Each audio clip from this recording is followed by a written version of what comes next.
আসসালামু আলাইকুম। আবার একটা আমরা মজার অঙ্ক শিখে নেব খুব সহজে। যে 6 যদি থাকে, সবগুলো যদি 6 থাকে তার বর্গ কি করে করতে হয়। এখানে প্রথমত যটা 6 থাকবে তটা প্রথমে 4 লিখে নেব, তারপরে একটা 3, তারপরে হচ্ছে যটা 6 তার থেকে একটা কম 5, তারপরে হচ্ছে 6। আবার বলছি, যটা 6 থাকবে তার থেকে একটা কম 4, একটা 3, যটা 6 থাকবে তার থেকে একটা কম 5 আর একটা 6। একইভাবে এখানে 6 কটা আছে?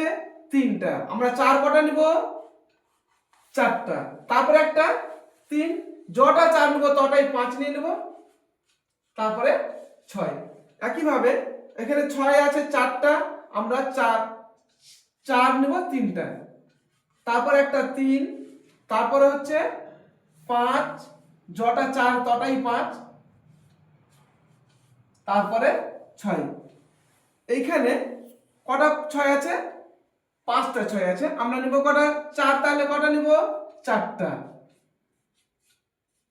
তারপরে একটা 3, তারপরে 5 কটা হবে? 4টা, তারপরে 6। এটা কত হবে তোমরা কমেন্টে জানাও।